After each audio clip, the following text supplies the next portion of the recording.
আপনাদের শুভেচ্ছা জানাচ্ছি। আমরা আজকে এসেছি বোটানিক্যাল গার্ডেনের একদম পাশেই। তো হচ্ছে এখানে আমাদের gas saving solution, heat guard, gas saver এবং সবুজ রান্নার ব্যাগ নিয়ে এসেছি আমরা আজকে আমাদের গ্যাস সেভিং সলিউশনটা দেখানোর জন্য। তো এখানে আমরা দেখতে পাচ্ছি রান্নাঘরে আমাদের একটা সুন্দর ফ্যান লাগানো আছে, কিন্তু আমরা যখন দেখা যাচ্ছে রান্না করি তখন কিন্তু ফ্যানের বাতাস খেতে পারি না। কেন? ফ্যানের বাতাসে কিন্তু আগুনটা কিন্তু সেক্ষেত্রে আগুনটা নিভে যাবে বা তাপটা কিন্তু পাতিলের গায়ে থাকবে না, আর এদিকে রাঁধুনির গায়েও কিন্তু গরম লাগবে।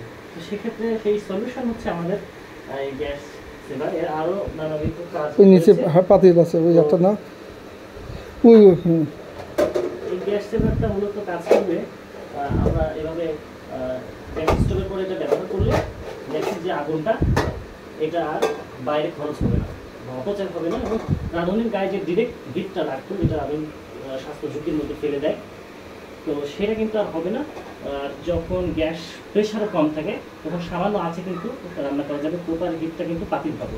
আর এখানে যদি দেখেন এখানে গ্যাস জ্বালালে কিন্তু এখান থেকে কিন্তু গ্যাসটা বের হয়ে আসবে, আগুনটা বের হয়ে আসবে, তাপের ব্যাপক অপচয় হবে, রান্নাঘর গরম হয়ে যাবে, রাঁধুনির গায়ে ডিরেক্ট কিন্তু তাপটা লাগবে। কিন্তু এটা যখন আমরা ব্যবহার করব সামান্য আছে আমরা রান্না করতে পারবো, প্লাস রাঁধুনির গায়ে কিন্তু তাপটা লাগবে। এখানে আমরা বিভিন্ন মাপের করছি, বিভিন্ন মাপের করছি। গ্যাস সেভারটা বিভিন্ন মাপের রয়েছে। হ্যাঁ, না না ওই নিচে পড়ে, সমস্যা নেই, ঝিকাতে আটকে যাবে।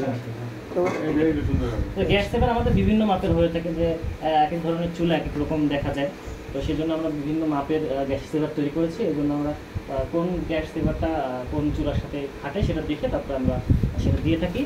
তো আমাদের আরেকটি ইনোভেশন, আমাদের গ্যাস সেভিং সলিউশনের অন্যতম একটি পার্ট, সেটা হচ্ছে সবুজ রান্নার ব্যাগ।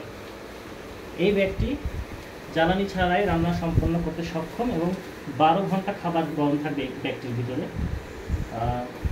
তো এটা কীভাবে কাজ করে সেটা হচ্ছে, আমরা চুলায় মনে করেন যে এই পাতিলে আমরা ভাত রান্না করছি 1 কেজি চালে, সেটা রান্না কমপ্লিট হতে 30-35 মিনিট সময় ধরে নিচ্ছি লাগবে, কারণ বেশি লাগে অনেক সময়।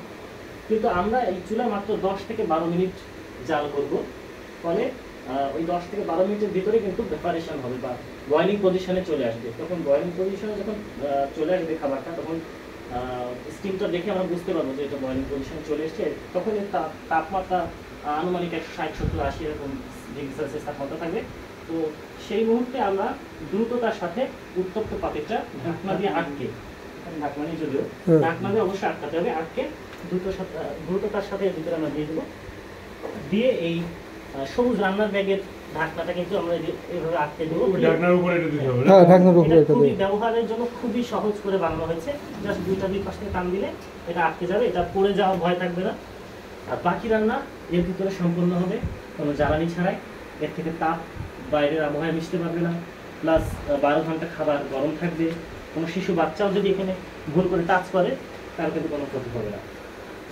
আচ্ছা, সবচেয়ে বড় বিষয়, আপনি এত টাকা খরচ করে একটা এই যে চিমনি লাগিয়েছেন, তাই না? এটারও আর আল্লাহর রহমতে প্রয়োজন হবে না, কারণ এই তাপটা ব্যাপকভাবে এটা টেনে নিত, তাতে করে গ্যাস খরচ আরও বেড়ে যেত, সেটাও কমে আসবে।